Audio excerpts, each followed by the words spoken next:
Okay, good morning पालक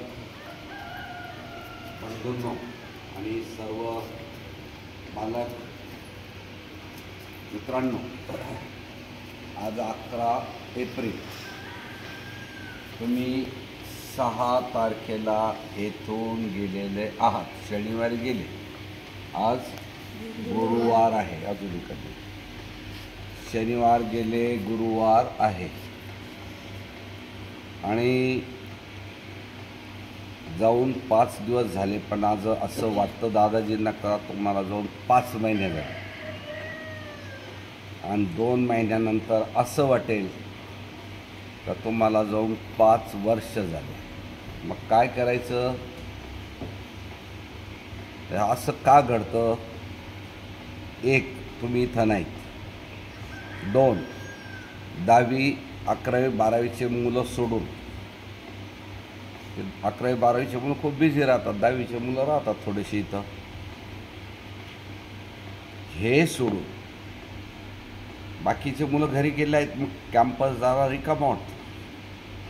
पण बांधकाम चालू झाल्यामुळे बऱ्यापैकी बिझी की गाड्या 5-6 डंपर, JCB, फोकलड चालू आहेत. लेबर आहेत, इथं गर्दी आहे. इंटरव्ह्यूला कॉलेज करता 11वी 12वीला येणारे, KG ते 10वी येणारे रोज 10-5 लोक आहेतच, 10-20 लोक आहेत. तसे रविवारी खूप लोक आले होते, खूप मोठी संख्या होती. आपल्या जागा भरून गेलेल्या आहेत. हॉस्टेलला मुलांच्या जागा शिल्लक नाही. जागा शिल्लक असताना आम्हाला भरायच्या नाही असं कुणी वेडेपणा करणार नाही. पण जागा शिल्लक नाही. आणि तुमचं सर्वांचं इतकं जबरदस्त प्रेम आहे की प्रत्येक आत्मविश्वासाने बोलते की काळजी करू नका, दादाजी माझेच आहेत, दादाजी आमचेच आहेत, दादाजी माझेच आहेत, दादाजी आमचेच आहेत. आम्ही दादाजींना सांगून तुम्हाला जागा मिळेल. असं नका ना करू प्लीज, असं नका करू. काय करायचं ते अवघड दुखणं म्हणतात, अवघड दुखणं. म्हणजे खरोखर इथं एक वेळ स्कूलला जागा देता येतात, एक नसलं ते एक वर्ग वाढवतील किंवा एक बेंच 2 वाढवता येतात, दाटीने बेंच टाकता येईल. पण हॉस्टेल सिस्टीमला दाटीने कॉट टाकता येत नाहीत. आता ज्या खोल्या रूममध्ये आमच्या 12 कॉट आहेत, काहींच्या 20 कॉट आहेत, काहींच्या 8 कॉट आहेत, काहींच्या 7 कॉट आहेत. रूम ठरलेले. त्या रूममध्ये जर 2 कॉट किंवा 1 कॉट जर वाढली तर त्या तिथल्या मुलांवर अन्याय वर्षभर होतो. चालताना, ॲक्टिव्हिटी करताना त्यांना डिस्टर्ब येतो. रूमच्या साईजप्रमाणे त्या कॉट लावलेल्या असतात. त्यामुळे हॉस्टेलला जागा नाही. पण पालक खूप आग्रह करत राहतात हक्काने. परवा जागा नव्हत्या तरी देखील रविवारी खूप पालक आले होते, प्रचंड मोठी संख्येने. ते सकाळी 9 पासून रात्री 9पर्यंत इंटरव्ह्यू चालल्या आणि मी आजारी पडलो. ऊन होतं, इथं ऊन नाही पण त्या हीटमुळं, खूप बोलल्यामुळे, खूप पालकांशी चर्चा केल्यामुळे मला थकवा इतका आला की त्यानंतर मी परत 4 दिवस आजारी पडलो. तुम्ही शनिवारी गेले आणि रविवारी इंटरव्ह्यू झाले. आज गुरुवार आहे. सोमवार, मंगळवार, बुधवार माझा पुन्हा आजारात गेला. काल दुपारनंतर थोडं बरं वाटायला लागलं आणि आज गुरुवारी सकाळी पहाटेच मी इथं आलेलो आहे. समोर लाईट फिरवा फक्त आणि या परत लगेच इकडं एवढ्या सर्व त्याच्यात हे घ्यायला पाहिजे, तो स्टँड वगैरे. इतकं डबल नाही घेऊ, डबल नाही. हे फिरू दे ना. हां, तर जवळ आहे CR, दोघी जवळ. मग आता ॲडमिशनचं अवघड आहे ना. झालं आहे ना आपलं नवीन हॉस्टेलचं काम, सुरुवात झाली. मोठं हॉस्टेल करायचं आपल्याला, छान करायचं, खूप छान करायचं. आमचे लाडके विद्यार्थी अजय काळे, आर्किटेक्ट पुण्याचे, यांनी फार सुंदर प्लॅन काढलेला आहे. खूपच छान प्लॅन आहे. आणि आमचे 5 नंबरचे जावई सुजितराव नायकवडी, RCC कन्सल्टंट पुण्यामधले, RCC डिझायनर, त्यांनी RCC प्लॅनेट खूप हेवी आणि छान दिलेलं आहे. आणि हे काम जे पहिले कॉन्ट्रॅक्टर आपण 1-1.5 वर्षापूर्वी 1 वर्षापूर्वी डिक्लेअर केलं होतं की हे काम द्यायचं, त्या जी व्यक्ती पहिली आली होती काम मिळेल का, माझी फार ओळख नव्हती, माणिकराव धनवटे म्हणून, धनवटे सरच्या गावचे आहेत. माणिकराव धनवटे इथं आले, परंतु 12 महिने काही आमचं डॉक्युमेंटेशन अपूर्ण असल्यामुळे करू म्हणता 1 वर्ष, 1.25 वर्ष, 1.5 वर्ष गेलं. तर त्यांनी माझा पिछा सोडला नाही आणि या वर्षामध्ये कमीत कमी ते 100 वेळा मला भेटून गेले आणि विनंती करत होते की काम मला मिळावं. मी काही इतका मोठा कॉन्ट्रॅक्टर नाही, इतका ताकदीचा नाही, एवढा अनुभवाचा नाही, पण दादाजी तुमच्या गायडन्सखाली मी हे काम नक्की करू शकेल. असं काही समजू नका का जरी मी खूप छोटा असलो पण मोठ्याचा आशीर्वाद असला अनुभवी लोकांचा तर मला मोठा चांगला कॉन्ट्रॅक्टर होता येईल. मग त्यांनी आग्रह करून मध्यंतरी 15-20 कॉन्ट्रॅक्टर बरेच येऊन गेले.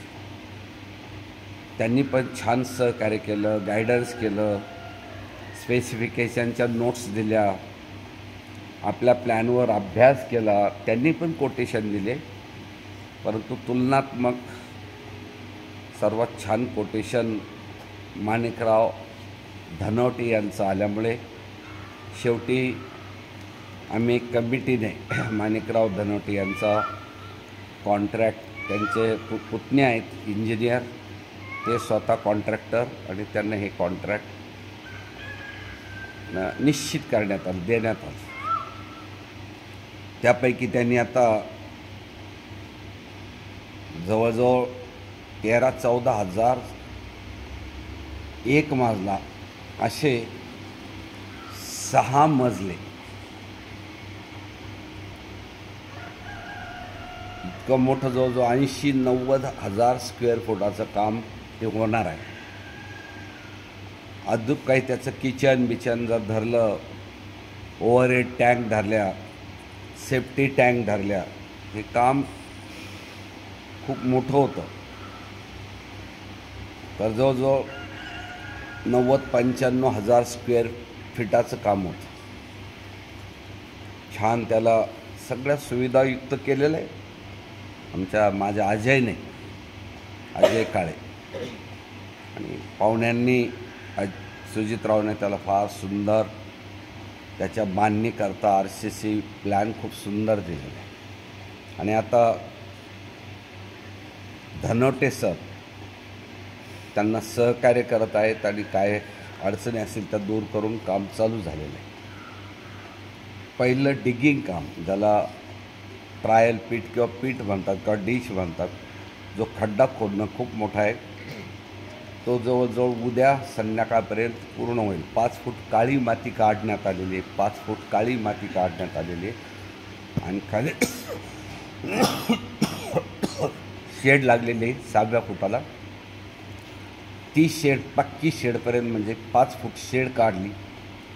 एक्झॅक्टली जवळजवळ 10-10.5 फूट त्यांनी खोदाई केली आणि उद्या संध्याकाळपर्यंत ते सर्व मटेरियल काढून त्यातील काळी माती आपल्या आस्तागावच्या माथ्यावर टाकली आणि पिवळी माती स्टॉक करून इथं ठेवली आपल्या फुटबॉल ग्राउंडवर. ती रिफिलिंग करावं लागेल. पिवळी माती आपल्या फुटिंग आटोपल्या, खालचं काम आटोपलं तर त्यात पिवळी माती टाकून वरून मुरूम टाकून प्लिंथ लेवलपर्यंत आपल्याला वर यायचं. याप्रमाणे आता कामाला गती आलेली आहे. खरं तर माझ्या आजारामुळे असं हिम्मत होत नव्हती काम सुरू करायची, नाही करायची. शेवटी अखेर केलं. मला सर्वांना ज्ञात आहे की मला चेन्नईला ऑपरेशनला जाणं आवश्यक आहे. डेट मी सांगेल त्याप्रमाणे माझे डॉक्टर पलानीवेलू चेन्नईचे, मी सांगेल त्याप्रमाणे खूप उपकार आहे माझ्यावर.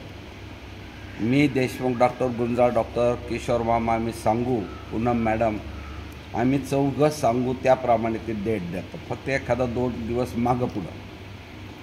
त्यामुळं चेन्नईला मला ऑपरेशनला जावंच लागेल. परंतु पाऊस झाल्यावर त्याच्या खड्ड्यातलं काम आहे, ते पाणी जर झालं तर अवघड होईल, खर्च वाढेल.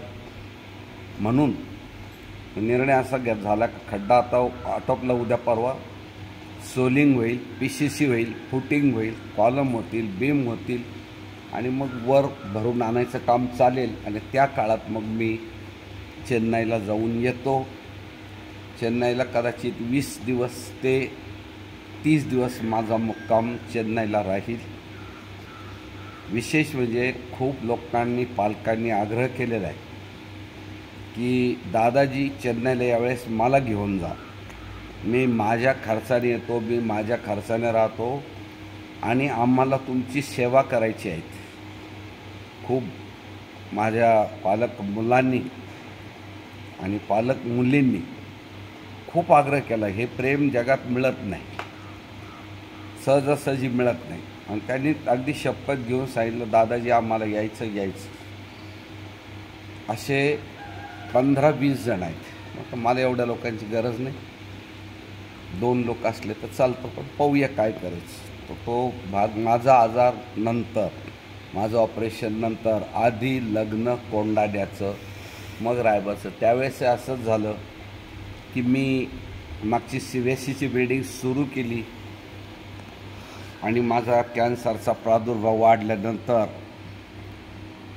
मग मी चेन्नईला गेलो, आपलं त्यावेळेस कोइंबतूरला, आणि इकडं काम होतं. मग देवाला प्रार्थना केली, तुला चक्कर येईल तिथे गेलो, प्रार्थना येईल. आणि मग त्या ठिकाणी मी देवाला सांगितलं, काय माझं चुकलं आहे, मी तर बिल्डिंग सुरू केली एवढी मोठी, प्रकल्प, मी ड्रीम प्रोजेक्ट सुरू केला, स्ट्रेट सेट ड्रीम प्रोजेक्ट सुरू केला. आणि आता माझ्या शरीरावर मोठी बला आलेली आहे. तेव्हा मला माझा प्रोजेक्ट पूर्ण पाहू दे, विनंती करत होतो देवाला. न्यायचं तर जा घेऊन. योगायोगाने देवाने थोडंसं ऐकलं, पूर्ण ऐकलं. आणि तो पूर्ण प्रोजेक्ट होईपर्यंत मला थांबवलं. त्यानंतर प्रीतीविहारचा प्रोजेक्ट मी हाती घेतला, 2 वर्ष गॅप देऊन. त्यावेळेस मला त्रास झाला होता, परत मला चेन्नईला न्यावं लागलं होतं. त्यावेळेस तर खूपच अवघड होतं. देशमुख डॉक्टरनी 2-3 वेळा मला, गुंजाळ डॉक्टर, देशमुख डॉक्टर, ते क्रिटिकल सिच्युएशनमध्ये वाचवलं होतं. म्हणजे माउथ टू माउथ ब्रिदिंग देऊन मला वाचवलं होतं. रिॲक्शन आली होती मला 2-3 वेळा आणि त्यातूनही मी ओके झालो, प्रीतीविहार झालं. आणि त्यानंतर आता 3रा प्रोजेक्ट आहे. तर मला असं वाटलं होतं आपण गेल्यावर ज्ञानेश सर, पूनम मॅडम आणि जे मॅनेजमेंटचे लोक आहेत, सिनियर टीचर्सची कमिटी आहे, हे काम पूर्ण करून घेतील. काही पालक सहकार्य करतील. काम पूर्ण करण्याकरता सहकार्य सर्वांचं होईल.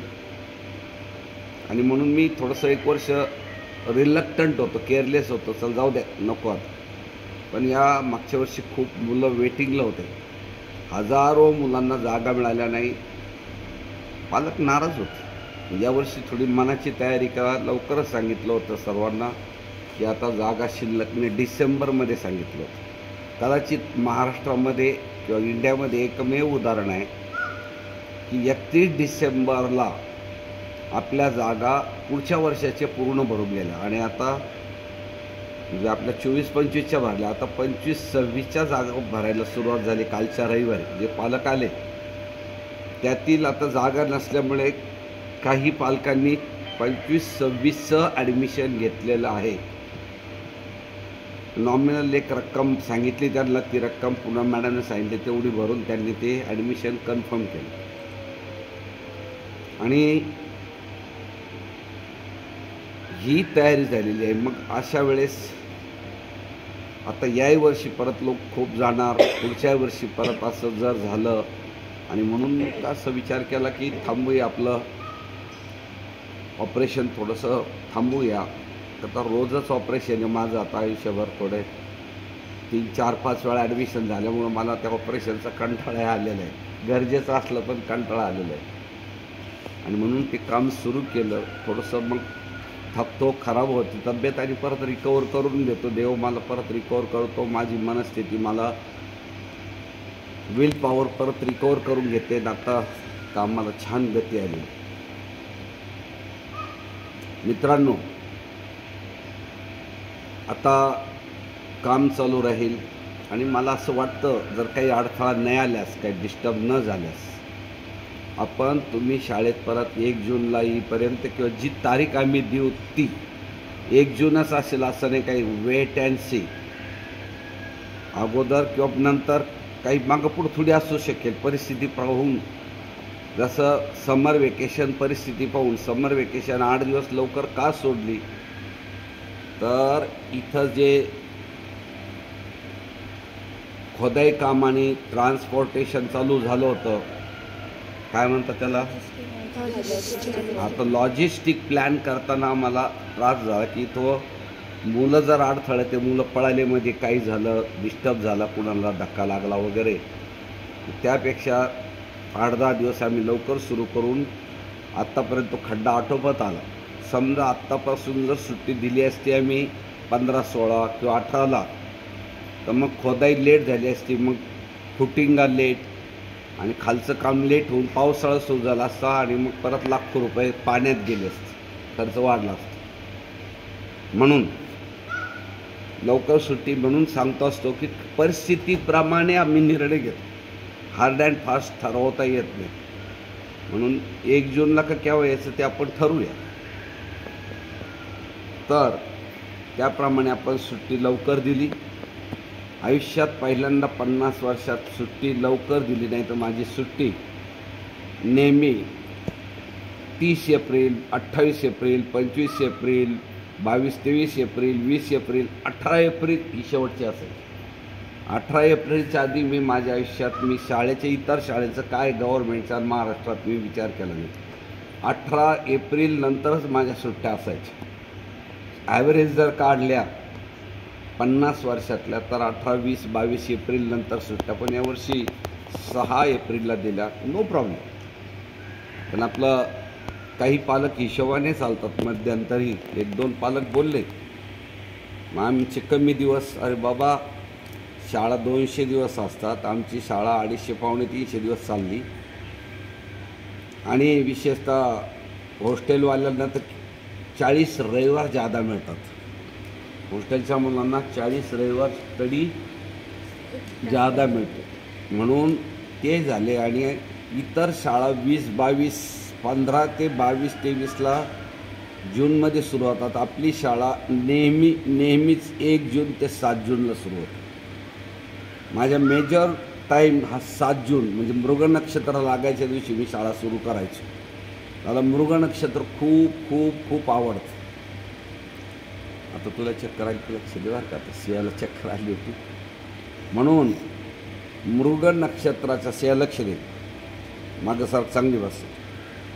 मृग नक्षत्राच्या दृष्टीने मी ते करत होतो. पण आता काही वर्षापासून आपण 1 जूनला सुरू करतो. आणि जो नवीन मुलांचा बॅकलॉग, जुन्या मुलांचा बॅकलॉग, तो मोठ्या सुट्टीनंतर जो रटाळपणा आलेला असतो, लेझिनेस आलेला असतं, थोडक्यात गंज आलेला असतो. गंज, लोखंडाला गंज येतो, मेटलला गंज येतो, त्याप्रमाणे मुलं घरी गेले की काही गंजून जातात. शरीराने गंजतात, बुद्धीने गंजतात, ॲक्टिव्हिटीने गंजतात, चपळतेने गंजतात,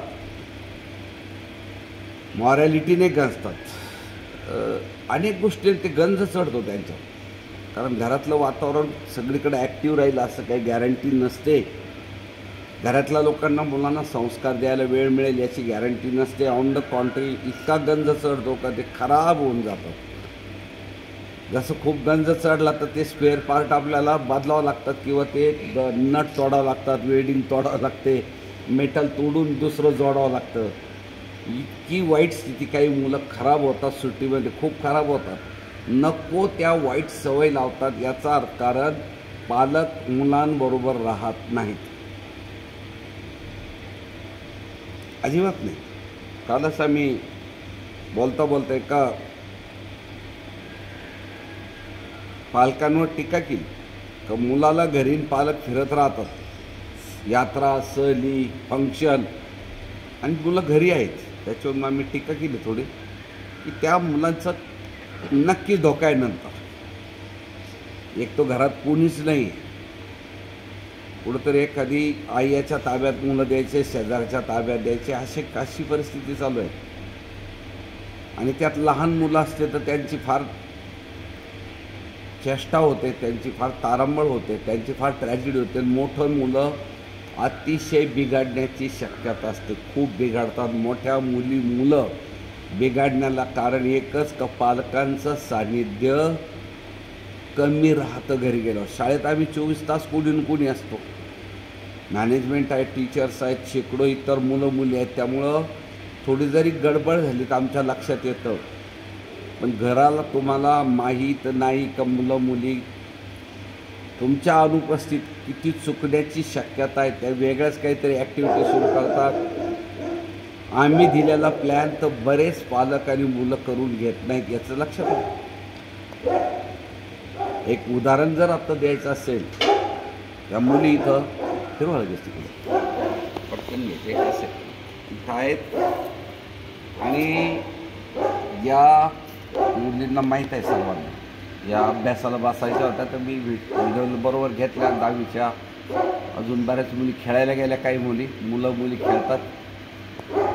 या थोड्याशा इथं मदतीला बोलवून एक साधी गोष्ट आहे.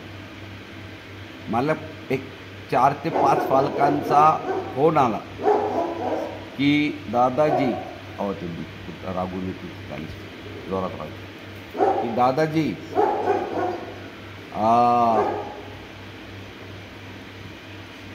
आमच्या मुलांना तुम्ही जो डिक्शनरीचा पॅटर्न दिला, आम्ही सर्वजण कुटुंबातील लोक आनंद घेत आहोत.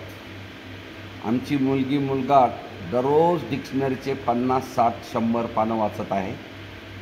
आम्हाला काही नवीन शब्द ते सांगत आहेत, स्पेलिंग सांगत आहेत, नवीन शब्द सांगत आहेत, नवीन उच्चार सांगत आहेत, शब्दांचे अर्थ सांगत आहेत, शब्दांचा वाक्यात उपयोग सांगत आहेत, शब्दांच्या पार्ट ऑफ स्पीच कोणतं ते सांगत आहेत.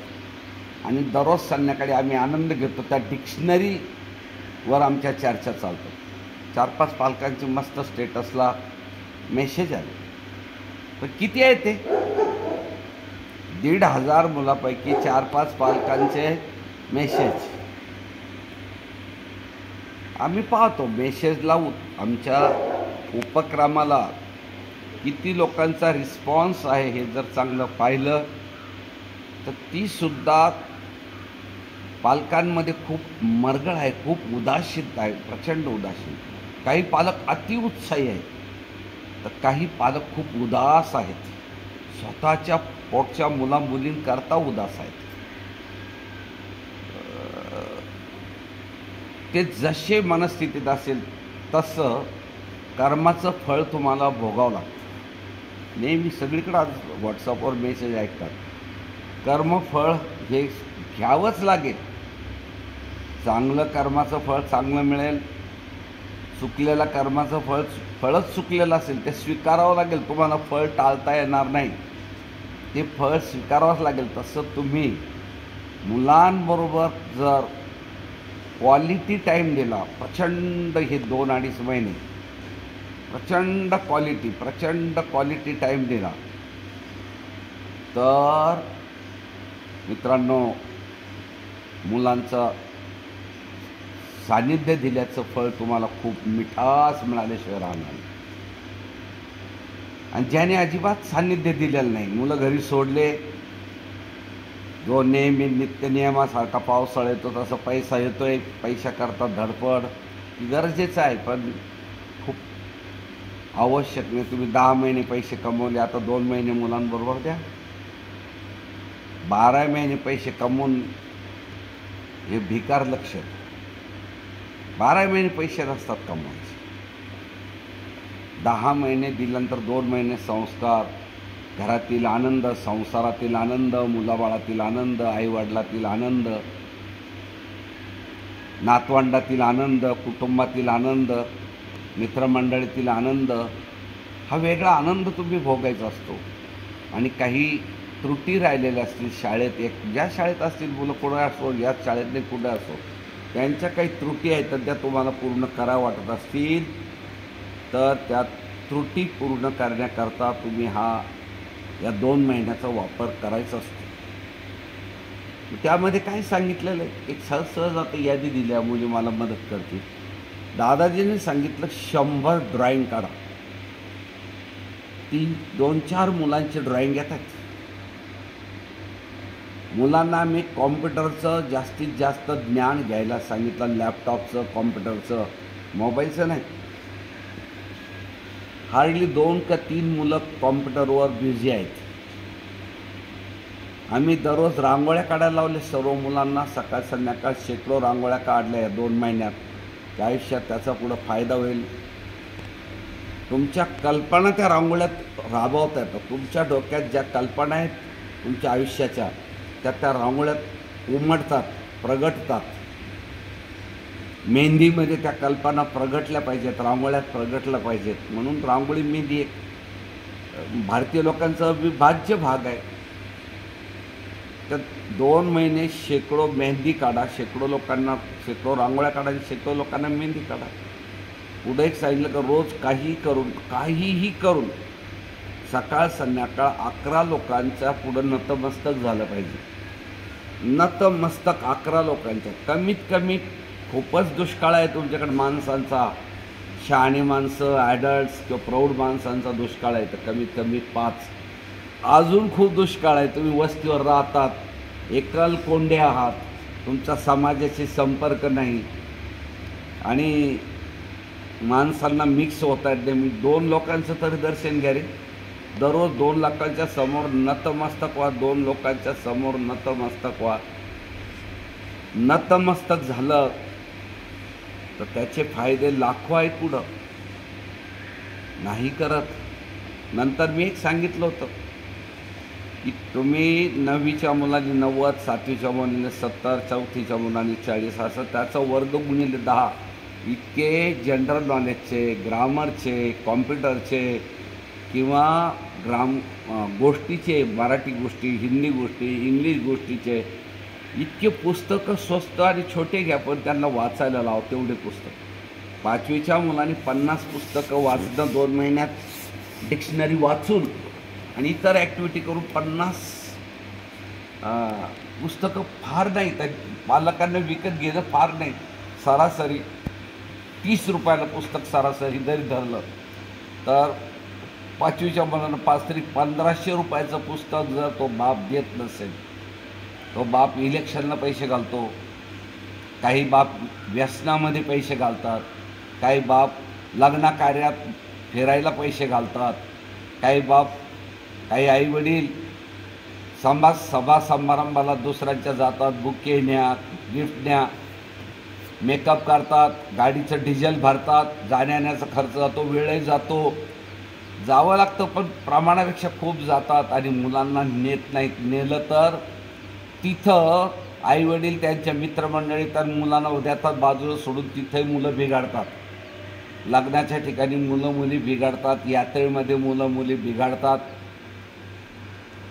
पब्लिक प्लेसला मुलं मुली जर वेगळ्या सोडल्या तर ते नक्कीच त्यांच्यावर काही वाईट संस्कार होण्याची शक्यता. ते तुमच्या सान्निध्यात फिरले पाहिजे. शॉपिंगला, देवदर्शनाला, टुरिस्ट प्लेसला, आणि मग ते सुरक्षित राहू शकतात, काही कंट्रोलने राहतील. पण त्यांना देतात मित्रमंडळी, कोणीतरी 2-4 जोडदार घेतात, गावातले शेजाऱ्याचे मित्रांचे, काही कोणाच्या सवय कशा, कोणाच्या कशा, आपली मुलं त्यांच्यात मिक्स करून देतात आणि त्यांचे अवगुण आपल्या मुलांना लागण्याची शक्यता किंवा आपल्या मुलांचे अवगुण त्यांना लागण्याची शक्यता असते. गुण घेतील याची गॅरंटी नाही, पण अवगुण नक्की घेतात. आणि म्हणून मुलांना पुस्तक वाचन याचं खूप मी आग्रह केलेला होता. त्यानंतर मुलांना 10-20 लोकांच्या यशस्वी लोक, तुमच्या भागातले यशस्वी डॉक्टर, यशस्वी वकील, यशस्वी इंजिनियर, यशस्वी उद्योजक, यशस्वी शेतकरी एखाद्या यशस्वी समाजसुधारक, समाजकार्य करणारे यांच्या 10-20 लोकांच्या मुलांना घेऊन त्यांनी जाऊन बैठका घ्याव्यात आणि त्यांचा फ्री टाईम घेऊन त्यांच्याशी तासभर तरी चर्चा करावी, तर त्यांना त्यांचा बेस विचारावा. तुमची आयुष्याची सुरुवात, तुमचा शून्य कोणता होता, तुमचा शून्य काय होता, तुमचा शून्य कसा होता, तुमचा शून्य केव्हा होता, ह्या गोष्टीवर तुम्ही तिथं विचारावं आणि ते जे 1 तासभर बोलतील ते ग्रहण करून न्यावं. मुलं फार छान हो. आणि त्यांनाच विचारायचं, आम्हाला आमच्या आयुष्याच्या दिशेत कोणतं पथ्य पाळलं पाहिजे. औषध विचारू नका, मी मागे सांगितलं, औषध नका विचारू. ज्येष्ठांना विचारा का आम्ही जगताना काय पथ्य पाळायला पाहिजे, कोणत्या पथ्याने आम्ही जगायला पाहिजे. म्हणून ते पथ्य सरळ त्रास होत नाही. म्हणून ते पथ्य ज्येष्ठ कमीत कमी 11-21 लोकांना तुम्ही पथ्य, पण तुम्हाला असे चांगले कोणी माणसंच आजूबाजूला नाही तुमचे का तुमच्या मुलांना समुपदेशन करतील, मार्गदर्शन करतील, मॉरल गायडन्स करतील, त्यांच्याशी चर्चा करतील, त्यांच्याकरता वेळ देतील, असे माणसं तुम्ही जोडलेले नाहीत नाहीत नाहीत. आणि म्हणून त्या दृष्टीने आमच्या काही मुलांचे पालक, मी तर म्हणेल ज्यांच्याजवळ ही स्थिती आहे त्यांना, त्या मुला दुर्दैवी तर त्यांना बेकार वातावरण मिळालेलं आहे पालकांकडून, बेकार वातावरण. अरे परिस्थिती खालावलेली चालेल, गरिबी चालेल, दारिद्र्य चालेल, अष्टविश्व दारिद्र्य चालेल, पण सामाजिक आणि नैतिक मूल्य खूप वाढलेली पाहिजे त्या कुटुंबात. मी पाहू राहिलो काही कुटुंबात खूप गरीब आहे पण नैतिक मूल्य खूप उच्च आहेत, फॅमिली सुखी आहेत, आईवडील सुखी आहेत, मुलं उत्साही आहेत आणि मुलं प्रगती करत आहेत. मी प्रत्येक गावाचं माझ्या डोळ्यासमोर आहे, प्रत्येक महाराष्ट्रातल्या जिल्ह्यामध्ये, परराज्यातील आहे, पण विशेषतः महाराष्ट्रात प्रत्येक जिल्ह्यातील गावातील पालकांचं तुमचा मी स्टडी केलेला आहे, खूप छान स्टडी केलेलं आहे. तुम्ही निवळ येतात जातात नाही. आणि मग त्यानंतर मी विचार करतो की हे पालक कॉन्टॅक्ट ठेवण्याच्या योग्यतेचे आहेत की नाहीत. आपण प्रमाणापेक्षा यांच्याबरोबर जवळीक केली, कधी कधी लक्षात येतं का आपली चूक होते, कधी कधी पश्चाताप होतो का आपण ह्या पालकांना थोडंसं जवळ करायला पाहिजे होते. यांच्यात खूप क्वालिटी आहेत, असे पालक आहेत का ज्यांच्यात खूप क्वालिटी आहेत पण आपल्या जवळ आलेले नाहीत. आणि असं कधी कधी होतं का या लोकांना आपण खूप जवळ केलं पण यांच्याजवळ जरा क्वालिटी खूप कमी आहे किंवा सेल्फिशनेस आहे, सामाजिक भान कमी आहे, समाजाप्रतीची कळकळ कमी आहे, मुलांचं संगोपन कसं करायचं याची यांना जाण नाही, यांचं संसारामध्ये पैसे कमावण्याव्यतिरिक्त यांच्या डोक्यात काहीच नाही. मुलांवर बरोबर वेळ देणं, मुलांकरता संगोपन करणं हे फक्त माझ्या स्टेटसवरून पाहिलं तर फक्त 3-4-5% पालक मुलांवर लक्ष ठेवून आहेत. 95, 94, 95, 96, 97% पालक नाही. फक्त आल्या 2 दिवस मुलांना जीव घातलं, हॉस्टेल कसं, शाळा कशी, हॉस्टेल कसं, शाळा कशी, हॉस्टेल कसं. आणि पाहुण्या रावळ्याला शेजाऱ्या सायला माझं लेकरू राहत्याला आहे, माझं लेकरू डांगे स्कूलमध्ये. परत तुम्ही त्यांना विसरूनही गेलात. मी पाहतो मुलं घरामध्ये एकटे आहेत. मी खूप वेळा सांगितलं का मुलांना शॉपिंगला न्या, मुलांना मार्केटला न्या, मुलांना तुमच्या व्यवहाराच्या ठिकाणी, तुम्ही कलेक्टर ऑफिसला जातात का कमिशनर ऑफिसला जातात का MSCBत जातात का मॉलमध्ये जातात का पोलीस स्टेशनला जातात की शेतीत जातात का ॲग्रो सेंटरला जातात की दुकानात जातात का वेगवेगळ्या ऑफिसला जातात. तुम्ही जिथं जिथं जातात दिवसभर 2 महिने तुम्हाला मुलं बरोबर ठेवता येत नाही, मुली बरोबर ठेवता येत नाही, तुम्हाला संकोच वाटतो, तुम्हाला लाज वाटते मुलं नेताना. शॉपिंगला किती वेळा सांगितलं का मुलांचं जनरल नॉलेज खूप गरजेचं आहे.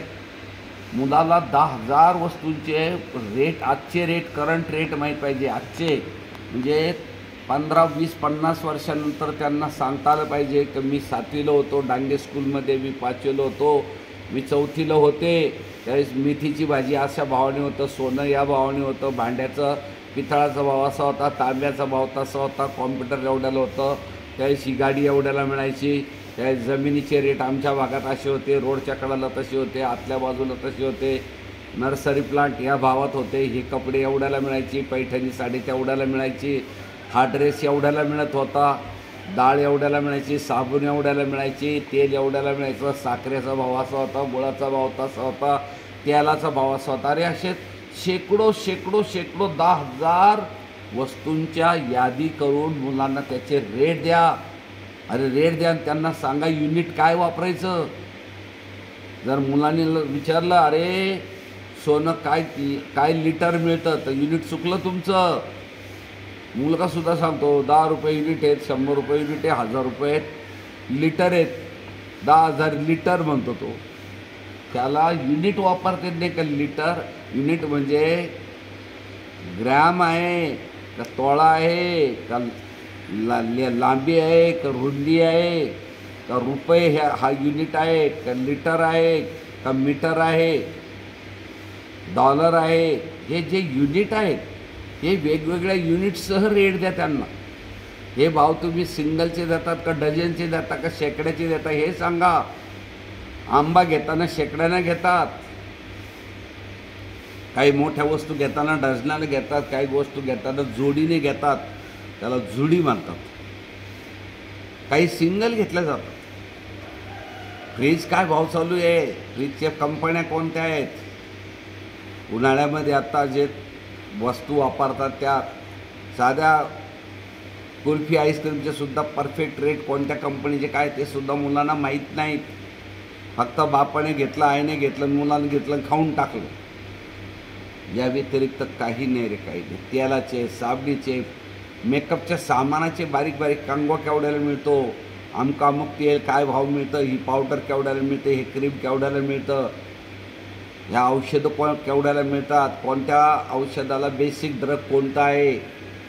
साधं पोट दुखायला लागलं तर मग काय गोळी घ्यावी, डोकं दुखायला आलं तर काय घ्यावी, अंग दुखत असेल तर सध्या टेम्पररी कोणती गोळी घ्यावी, एक रात्र 2 तास टाईम पाडण्याकरता कसं डॉक्टरकडे जाईपर्यंत काय औषध घ्यावं. या छोट्या छोट्या खूप गोष्टी शिकवायच्या. तुम्हाला वेळ नाही. मी नावं घेईल. जर राग आला ना मला ओपन बोलायचं असेल तर मी सगळ्या पालकांचे नावं घेईल.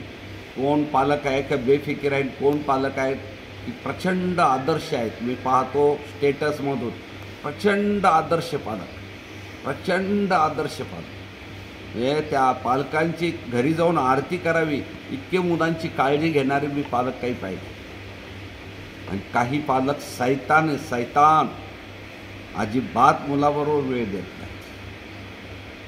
मग आता अजून तरी सुधारा. आत्ताशी 5 दिवस झाले मला खूप त्रास होतो. माझ्या मुलांचे स्टेटसला फोटो येत नाही, काय करतात काय नाही. स्वयंपाक करताना सुद्धा खूप छान मुलांचे फोटो. मी मुलांना पण स्वयंपाक सांगितला. असं काय मुलींकरताच त्यांनी करायला पाहिजे का, त्यांच्या मुलीकरता स्पेशल तसं काही आहे. मुलांना करता येत नाहीत का स्वयंपाक.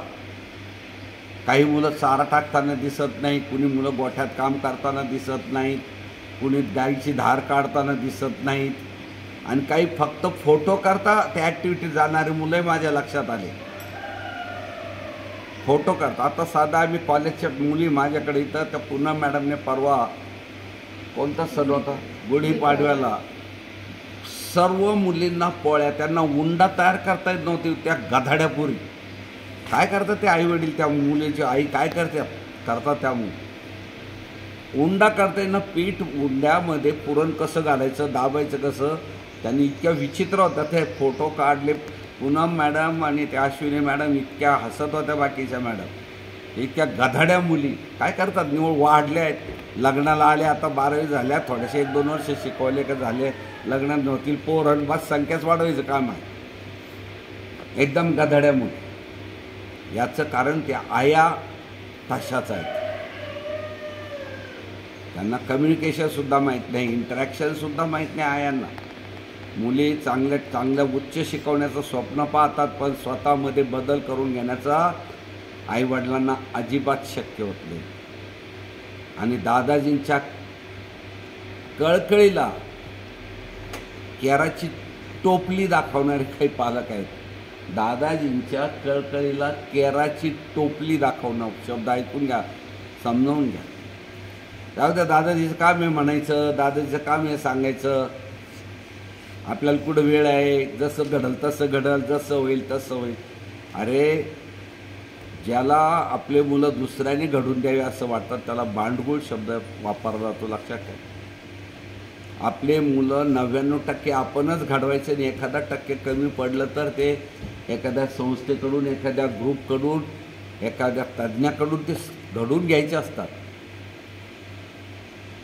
पण सगळं 100% दुसऱ्याकडून करून घ्यायला शक्य नाही. मी माझ्या सियाला, सात्विकला, ज्ञानेश, पूनम किंवा हर्षा, वर्षाला जेवढं मला घडवतील तेवढं घडू राहिलो आहे.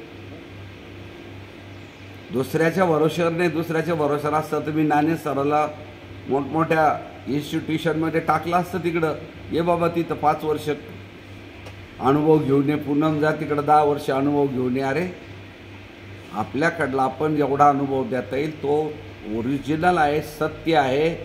तिकडं 4 अनुभव दिले तर ते मोजले जातील आणि त्याची किंमत लावली जाते. आणि घरातल्या अनुभवाची किंमत नाही लावत आपण, त्याची रेट ठरत नाही आपला. मी तुला हा अनुभव दिला बाळा, मुली, मुला, सुनाला, नातवाला तुला हा अनुभव दिला, आता याचे एवढे रुपये मला दे, असं नसतं. म्हणून घरातल्यांनीच तो अनुभव द्यायचा असतो.